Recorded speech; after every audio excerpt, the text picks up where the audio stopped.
بینەرانی بەڕێز ئەم کاتتان باش من کاروانی دەرسید بەرنامەی ئەمڕۆتان پێشکەش دەکەم هەروەکە ئاگادارین نمایشی انتخاباتی جمهوری ئیسلامی و مەسحەکەی هەڵبژاردننی تەواو بوو و لە ناو سندوقەکانە یەکێتری لە جانیان و جەنایەتکارانی جمهوری ئیسلامیان کێشایە دەرەوە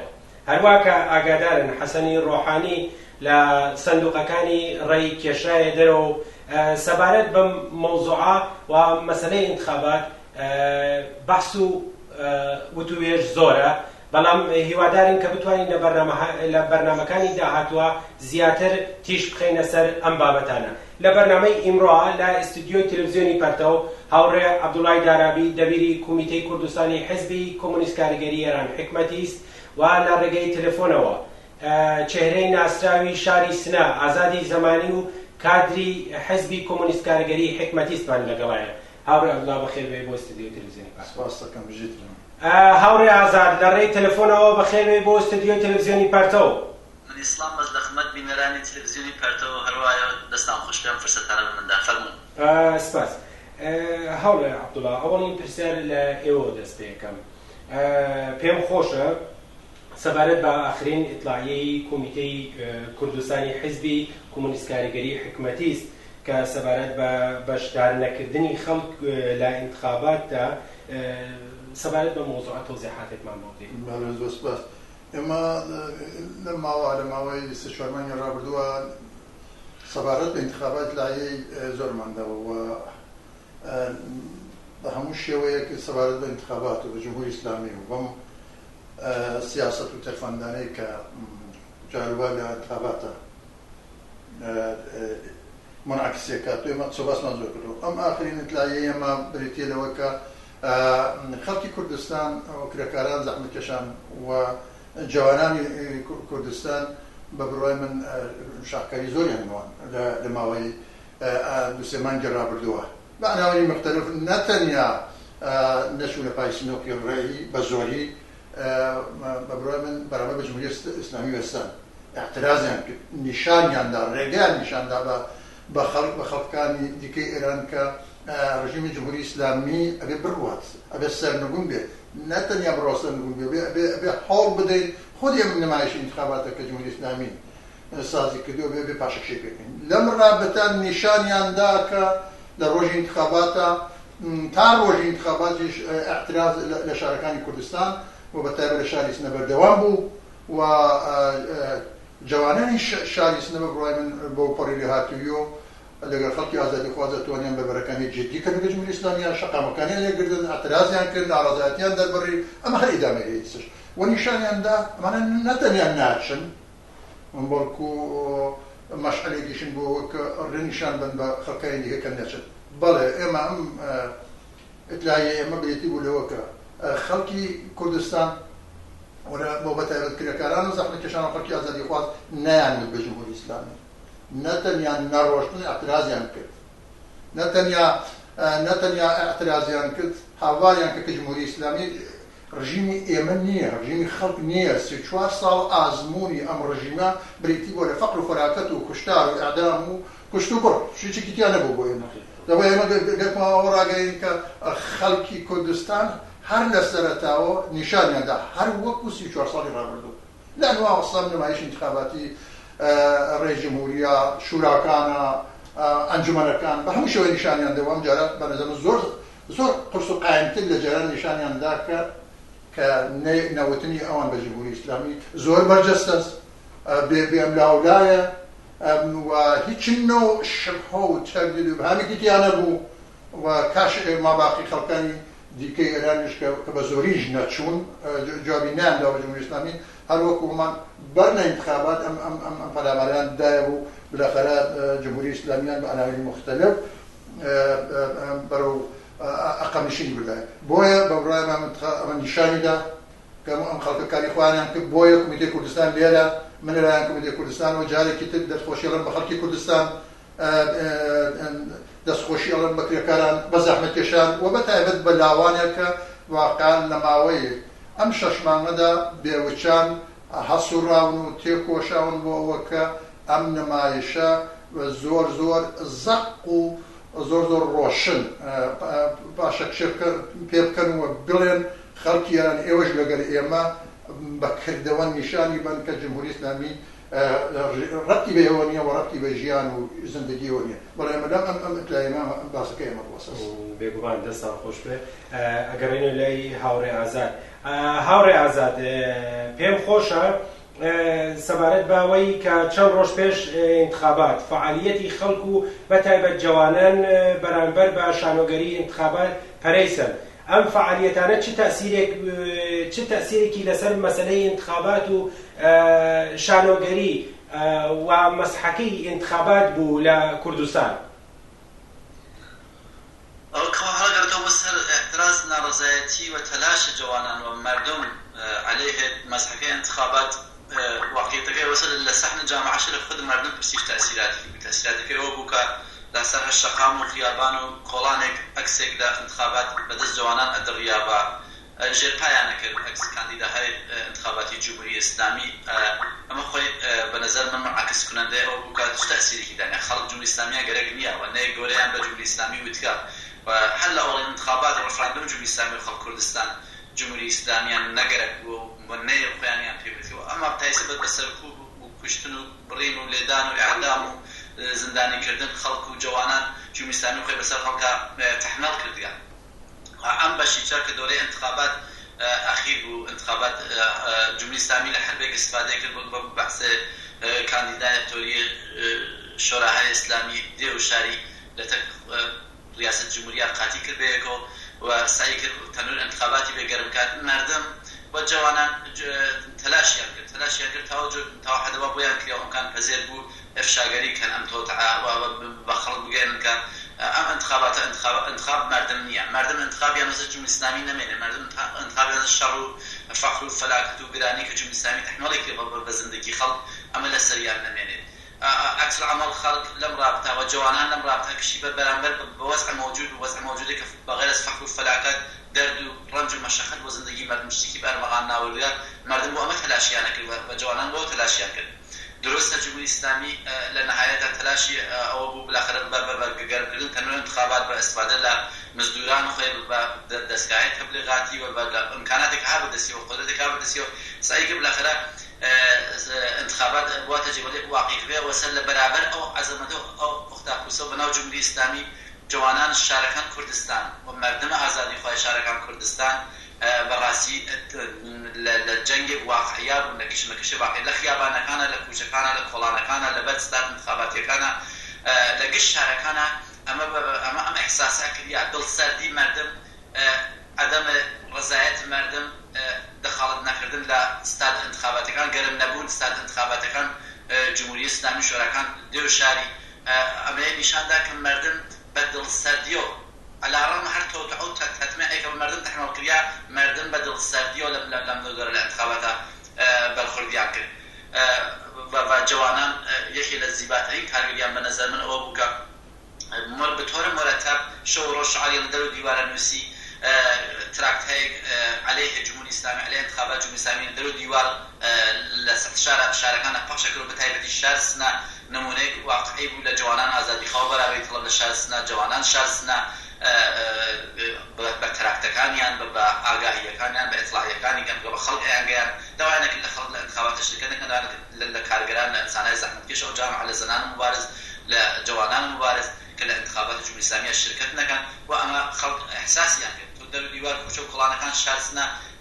هم إطلاعية كان حزب حكمة استياب وهم إطلاعية جوانان آزادي خبر ريت طلبي تياب وهم دراندنو سوتاندن بنرا كان وراقة تبليغ كان كانديدا كان جمهورية الإسلامية بإحساس هاوري آزاد سپاس بۆ تۆزیحەکان دیسان ئەگەڕێمەوە لای تۆ هاوڕێ عەبدوڵڵا پاش انتخابات وەزعی جمهوری ئیسلامی لە کوردستان بەرەوکەوە بە بڕای من لە چەند هەزار مۆهرەی جنایەتکاری جمهوری ئیسلامی هەموومان دیمان جمهوری ئیسلامی سەرنجام وەلایەتی فەقیه جمهوری ئیسلامی سەرنجام 6 کەس لە جنایەتکارترین ئینسانەکانی هەڵبژارد و یەکێکیانی لەم سنوقەدە لێنا و بەلاخەرە خۆشی ئاراکەی بۆ ژمارن ئەو نە ملیۆن و بالاخره اما ئەوە نیشانیشیاندا ئەمە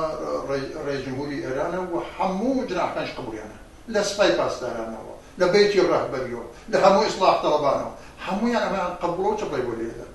هیچ کاتیژی اشاره نەدابەوە چەند میلیۆنەی کە نەهاتونەتە ئەمە هینە شتێکی معمولە جمهوری ئیسلامی ئەمە ئەوەڵجاری نییە 34 ساڵان ئەم کارت کرا دەکات و مێر خۆی ئەی دووری مای خۆشی ئەی بڕێیت مێر خۆش ئەی بڕۆی دوورێ بەنابەرین ئەمە ئەوەڵی جار نیەوە خەڵک بەم تەرفەندانە ئاشناس بە بڕوای من ئەوەی کە مربوط بە جمهوری ئیسلامی کەسێک بە ناو حەسەن ڕوحانی هاتوو انتخاب بۆمڕا بە ناوەکەی ئەمەسەر و هەمووشان ئەمڕا بە بێچەوەە هەمویان دەیان پێ خۆشە ئەمڕۆ سوپای پاسداران بە تەواو ئیمکاناتەوە هاتووەتە پشتی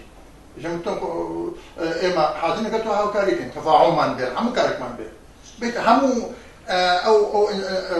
ئەو دار و دەستانێک لە جمهوری ئیسلامیە خەریکن ئیسمارەکەن ئەچەوسێنەوە ئەکوژن ئەبڕن هەموویاتۆتە پشتی لەم لە حازەوە بەم ئەم شتە تازاتۆتە پێشە ئەم شتە کە هەمویان دڵیان پێ خۆشە و منجەر بوو بەوەیش کە ئەو ترس و لەرزەکە لە خەڵکیان بوو کە خەڵک بێنە بڕژێتە نێوە شەقامەکان بەم شێوە ئارامیان کردو لە خەرفانی منەجاتا منتەها لە ناوەڕۆک و مەزموونی مەسەلەکە هیچ شتێ نەگۆڕیەوە باری خەڵک هەرچمانە هەر بەم شێوەیە ئەنێ فەقر و فەلاک یعنی چەند خاڵکە فرە مهمە ماوە تۆ بۆ جمهوری ئیسلامی وەلایەنە حەلە یەکەمیان اقتصادە بۆ حرانی اقتصادیەکە کە جمهوری ئیسلامی جوابی بۆی نییە جوابی بۆی نییە کە تەواوی سەرانی جمهوری ئیسلامی دانەدانە بۆ زۆربوون بە ڕێی جمهور و تێپەڕیان کرد ئەمر و تەمەنی خوان وەنیانتوانین سیاسەتی اقتصادی جمهوری ئیسلامی گۆڕن بیخەن بۆ بارە حەدی ئەقەل وەکو عەرەبستان سعودی پێ بکەن وەکو پاکستانی پێ بکەن وەکو تورکیە پێ بکەن نەیانتوانین ئەم یەکەش نەتەنیا ناتوانێت لەوان زایفتر بە هیچ شێوەیە ناتوانم جەواباتەوە بۆ ئەوە کە ئەوگەرەکمەوە بڵێم کە خەڵکی ئێران لەو پەڕی فەقر و فەلاکەتەوە بە قسەی خۆیان زیاتر لە 50% لە خەڵکی ئێران کە لە ڕەسییان ئەوکرێکە زەحمەتکێشانن لەژێر خەتی فەقر زندگیەکەن بەڵێ لە مابینی قسەکان تا گزارشەکانمان پێگا کە خەڵکی فەقیر و هەژار و کرێکار ڕویان کردوەسە وڵاتانی دەوروبەر ئێستا غەیری کوردستان من بە گوێرەی ئەو ئامار و ئەو ئەرقام و خەبەرانە کە پێمەگات ئێستا خەڵکانی با بڵێن ئۆستانەکانی تریش ڕویان کردوەتە کوردستانی عێراق بۆ ئەوەی کە کرێکاری بکەن دقیقاً خەڵک ناتوانێت یەکی گەمەکە ئەم اقتصادەکەم ڕێی جمهوریشی بۆ هاتووە نەتەنیا ناتوانێت حەز وەکو هەڵیگە لە دوورەسەریەکە چون جمهوری ئیسلامی دەست بدا لەم اقتصادیەوە سیاسەتی خۆی تەطبیق بکات لەگەڵ اقتصادی جیهانیا تێکەشکێ ناتوانێت 34 ساڵ بەم ئاهەنگاتە ناتوانێت بیگۆڕێت ئەترسێت ئەبێت زۆرشی دێتە ژێر پرسیار دووەمیشت لەباری فەرهەنگیەوەیە ئەمڕۆ ئیستەقەرنی 21 قەرنی 21 بریتیە لەوە کە کوچکترین دەنگ و سەدا و احترام لە هەر گۆشەیەک لە دنیا لە عەرزی یەک چرکە لە عەرزی یەک سانیا خەڵک دنیا ئەیبیسێ ئێستا خولەفای ڕاشدین لە ئێرانە حاکمە وەلایەتی فەقیه خولەفای ڕاشدینی دەورانی محەممەدی 1200 ساڵ لەوە پێشە ئەمە بێنە لە پاڵێکە دانێ بزانە ئەم فەرهەنگە لەگەڵ خەڵکی ئێران بۆ بەتایبەت جوانانی ئێرانی کە الان لە عەرز یەک دقیقە هەموو شتێکتوان لە طریق ئینتەرنێت و جێبەجێکەن ئەمە یەکەخوا بێگومان پایەکانی متەزەلزلە بەڵام بەردەوام هەوڵیان ئەم ڕژیمێکی واپەسگرایە ڕژیمێکە حتا نەگەرانە لەوە کە ژێن قژی ڕوود بێ نەگەرانە لەوە کە کچێک و کوڕە بێک و قسەکەن ئەمانە جابای گەرەکمەوە بڵێم کە ئەمە لەباری فەرهەنگیشەوە لەباری سیاسیەوە خەڵکیان دەخەڵەتکەن لە سیاسەتە خەڵکی دنیا لە سیاسەتە دەخەڵەت دەکەن خەڵکی تورکیە بۆ ئیسلامە میانە ڕەوەکەی ئەردۆغانی حدودی 2 هەفتەی هێناوەتە ژێر پرسیار وای جوابداوە کە ئیسلامی خۆشخیم و بەدخیم چاک و خراپ ئەبێ بڕات دەرەوە ئەبێ بڕۆ لە سەحنەی سیاسەت بڕات دەرەوە جوابی ئەمە ناداتەوە مثلا گەرکە دەچانێت چخوانە بەشدار من دەخی بن جمهوری ئیسلامی نە لە عەرزەی سیاسەتە نە لە عەرزەی فەرهەنگیە و نە لە عەرزەی اقتصاد جوابی بۆ خەڵک نییە جا بۆیە خەڵک بە بڕوای من بەرمەرەکانیان جدیترە بێتەوە و دوای ئەم انتخاباتە لە نێو جەناحەکانیشا بەنظر من اختلافات قەویتر ئەبێت جدیتر ئەبێت بۆچی بۆ ئەوە کە لە بەرابەر جمهوری ئیسلامیە خەڵکی قەراری کردەوە کرێکاران زەحمەتکێشان قەراری کە داوای خۆشی بەشارەت ڕفاع سەعادەت ئاسایشەکە کە بەم اقتصادە داغانەوە کە ڕۆژ بە ڕۆژ نرخ كان قرانا به ويران بوا جوابيني أنا دخلت السياسي كان جوابيني أنا خوشو لزت من الجوانان جوابيني جوابي ببروي من بهاتنا سركاري حسن الروحاني اختفى دنيو جناح هاي الجمهورية الإسلامية قويتر وسيعتر وجديتر بيتر بێگومان ناتوانن وەڵامێکیان بۆ دەرد و ڕەنجی ئەو خەڵکە ببێت بەڵام لە درێژەی باسەکە ئەگەڕێمەوە لاتان هاوڕێ ئازاد پێت وایە ئیسلاح تەڵەبانی کورد بە هاتنی ڕۆحانی دووبارە زیندوو دەبوونەوە یا ئەتوانن دیسان ئەو جم و جوولی خۆیان دەست پێ بکەنەوە؟ إصلاح شتك بوابنا إصلاح الطلبان كرد يا جبهة متحد كرد يا شورى همانجي إصلاح الطلبان كرد كلام بين أفرت خوانيان بمجرد فرمولا كويسو شتك عجيب وغريب نين كلا آيان دا زيل بنو يا أمانة عمر جمهوري الإسلامي وجود يا أمانة الاستاذمان بيشمرقان مسلمان كرد وتا نحاد هاجر واجورك بقول للجس قبائل رهبري ولجس سائر رهبري جمهوري إسلامي رجيم إسلامي وجود يعني له هميشه هن زينبون وغير زينبون يعني مردم أو موجودة سواء هسيش بنظر من نمردقن نزيمقن شتيكن بالأحرى لا شيء كبر دست جمهورية إسلامية إسبادانا كأبزار دست جمهورية إسلامية لمانا هيك شتيك ناتني لخارج كبر وإطلاعية كأمانة دايان بلا انتخابات كلمات بكلماتك بر التناقضات بر السفسطة قري حفظ وحدة الملي نجاة الملي ميهن إيران خوزا كردن توتعي بيقانا در رابطة بانتخابات التماس مردم بو انتخابات الشركات كان لجس ستايش كردن دوره خاتمي دوره حياة الرئاسة الجمهورية للجمهورية ستايش كردن يكي لسران الجمهورية الإسلامية يكي لجناح الجمهورية الإسلامية جبهة متحد كردية بإصلاح طلبان كرد شيء عجيب وغريب نيجن وتوهمي بيش نيجن بمردم كردستان وتوهمي بيش يعني مردم كردستان احنا الله كبير كان افراد وعناصر كمان حنا اورغانيزه دولتيه حنا جزء قبائل جمهوريه اسلاميه حنا جزء سرايا جمهوريه اسلاميه حنا حب دوليكا لدفاتر استانداري وزاره كشوره بيجات وزاره اطلاعات ونحات هاي سركوب جمهوريه اسلاميه من كان كادرو فرماندهان هو خود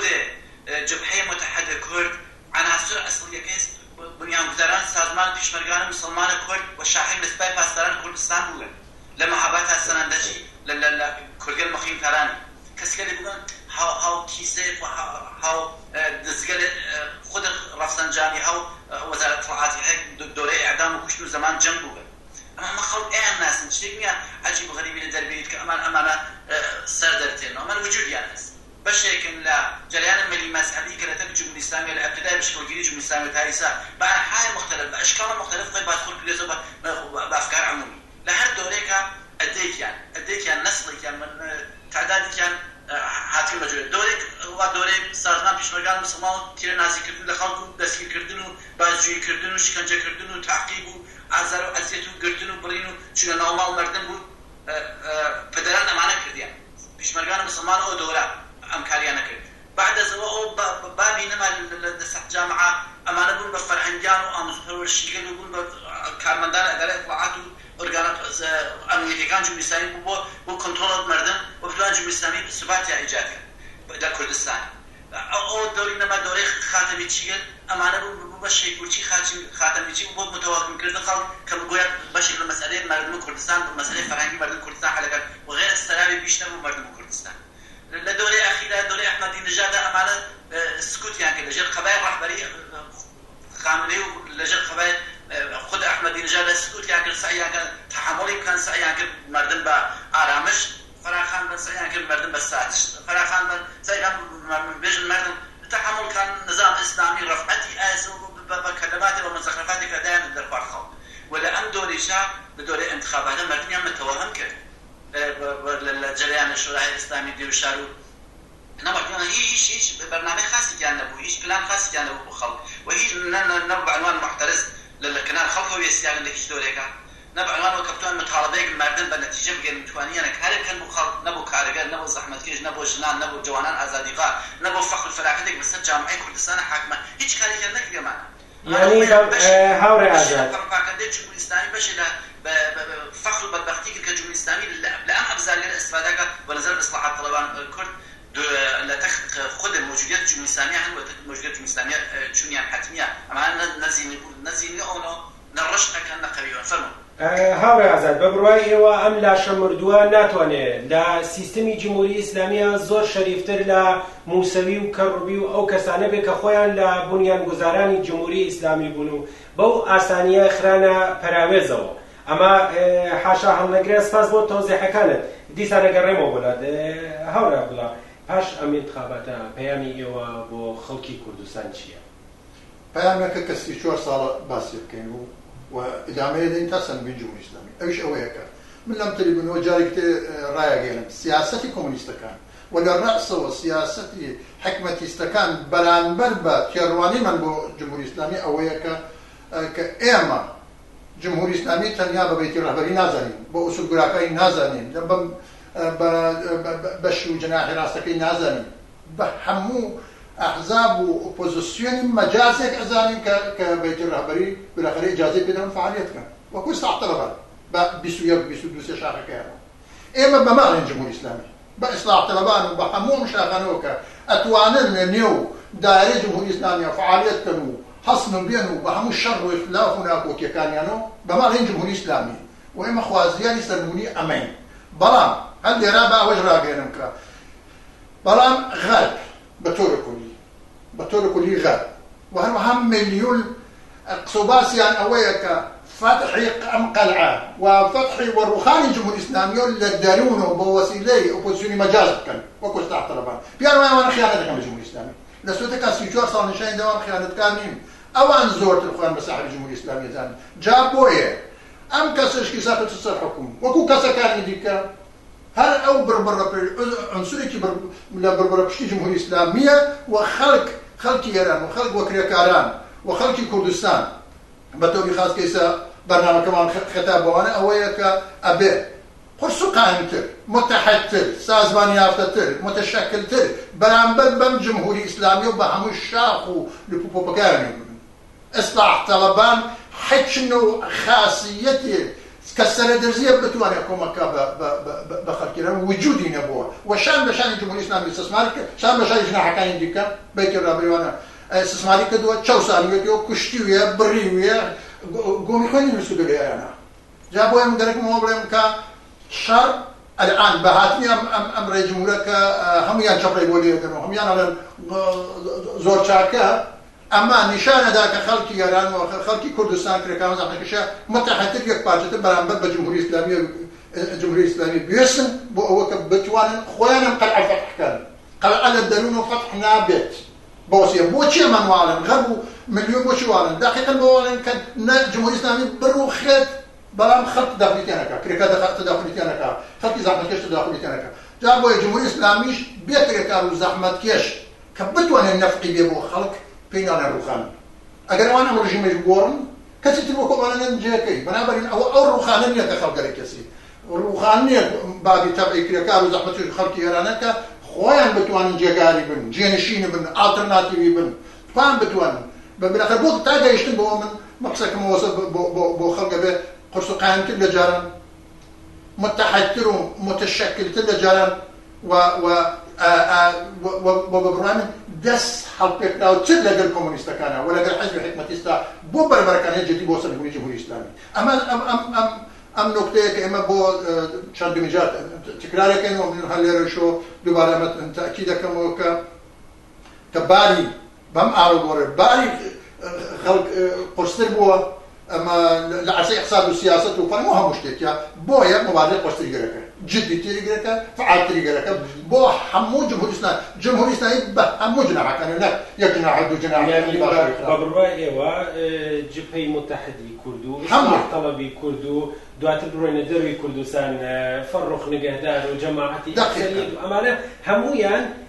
هەوڵدانی ئەوەیان هەیە کە سفرەی خۆیان خاڵی نەبێتەوە هەوڵی سفرەی خەڵکیان نییە ئەمە بە دڵنیایی هاوڕێ ئازاد زۆر جوان تاکیدی کرد لە سەمانە ڕۆشنەوە کە ئەمانە حەج نین ئەمانەیە کە لێرە تۆ ئیشارە پێکرد و ئازاد بە باشترین شێوە قامکی لەسەردانە ئەمانە حەج نین بەرامبەر بە سەرانێکە ئیسا ئەیسەش لە سجنان سەرانێکە ئیسا حەسرن سەرانێکە ئیسا ئەپارێنەوە بنیانگوزاری ئەمانە حەج نین بە بڕوای منەوە ئازمایشی خوانێ داوە ڕسوا بوون ئەمانە زۆر بەشی ڕسوا سپاس بگەڕین و لای هاوڕێ ئازاد هاوڕێ ئازاد لە لاوانی تێکۆشەر و هەروواکە ئاگاداری بەرامبەر بە مەسەلەی انتخابات هەڵوێستی خۆیان ڕاگرت بۆ دەورەی داهاتوو لە دوای مەسەلەی مەسحەکەی انتخابات بۆ دەوری ئایندە یا لە دوای ئەم پرۆسەوە بەرنامەیان چییە؟ پەیامی ئێوە کە ئاراستەی لاوانی تێکۆشەرکن کە لەم ماوە بەردەوام دژ بە مەسحەکەی انتخاباتی جمهوری ئیسلامی هەڵوێستیان بوو خۆپیشاندانیان کرد. پێم خۆشە پەیامی ئێوە و تێبینی ئێوە کە لاوان لە دوای ئەم پرۆسەوە چی بکەن؟ پەیامی ئێوە بۆ جوانانی ئازادیخواه و بەرابەری تەڵەبی کوردستان، بۆ مردمی ئازادیخواست، بۆ خەڵکی زەحمەتکێش لە کوردستان بە نەزەر من دۆرە انتخابات بەشی عەرسێک بوو لە مبارزەی کە بە تۆرە ڕوتین لەتەک جمهوری ئیسلامیە بوویانە. ئەگەر جوانان کوردستان بۆ کە ڕۆژێ زندگی ئازادیان بێ، ئەگەر بۆ کە شەڕ دەستگای ئەمنیەت و پلیس و سەرکوب و خەفەقان لەسەر خۆیان لابوون